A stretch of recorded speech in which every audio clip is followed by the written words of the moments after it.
Well, here on the program, we've been following the crisis in Georgia after the country's parliament voted through a so-called foreign agent law which has provoked weeks of mass street protest.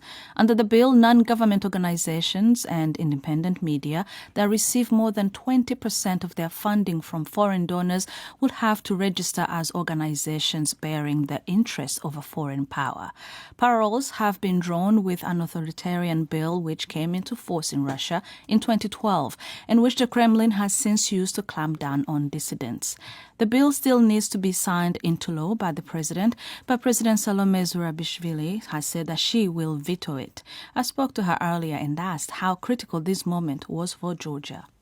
Well, it's critical, and that's why there are so many people on the streets for now 37 days exactly, and with sometimes more than 200,000 people. It's very critical because we are very close to the door of the European Union. We have received the status of candidate. We are moving down that path, and we have the chance or the opportunity to reach by the end of the year, hopefully, the opening of negotiations of accession. And exactly at this time, when we should be working, the Parliament should be working actively on the reforms that are still needed to be delivered in order to get this possibility. At this time, instead of doing that, and we have an agenda of reforms that is still long, we are discussing a law that was rejected last year, that there was a promise of the authorities never to represent it.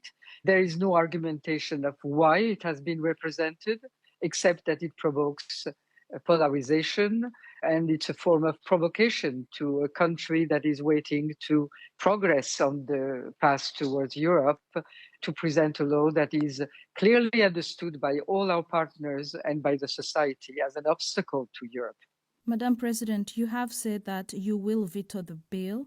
However, your position as president is more of a ceremonial role with the prime minister as the head of government because Georgia is a parliamentary democracy and the ruling party has a majority in parliament.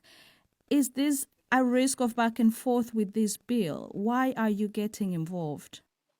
I'm getting involved because I am without executive powers or legislative powers, that's clear, but I've been elected by the population, so I'm answerable to them.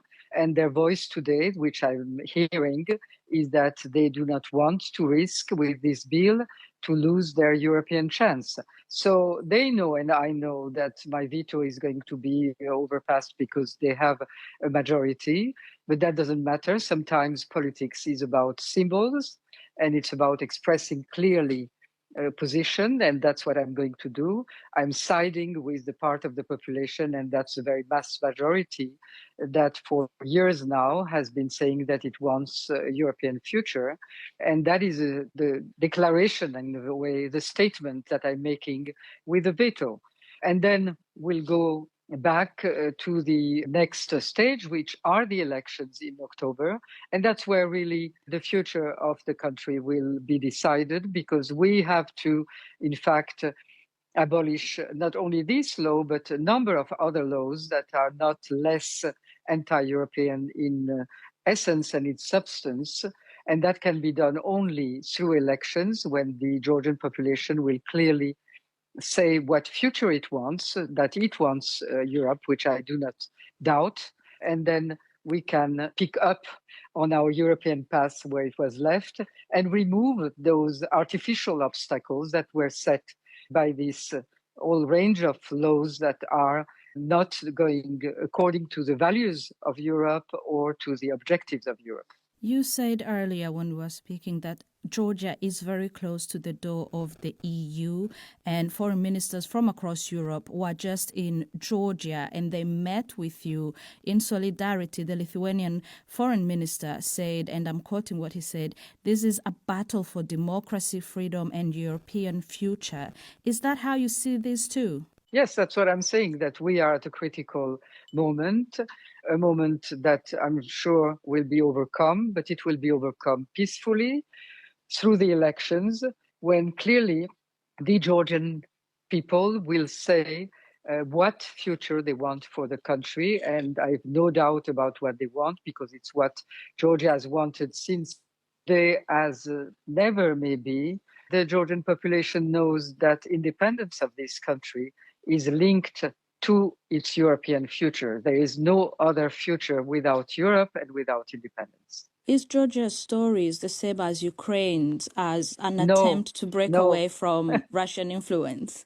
No, we have broken away from Russian influence a very long time ago. They do For still that, have 20% of your territory that they occupy, though. Certainly, but what is interesting and what should be noted is that the fact that we had a war, and not only one, we had one in 91 and another one in 2008, Georgia has not changed its path towards Europe. Despite the 20% of the occupied territory, it has not neutralized Georgia, and Georgia is determined to continue on this path, which is not a confrontational path with Russia, but it is a very determined path to have and bring our own future in our hands. Georgia's President Salome Zurabishvili.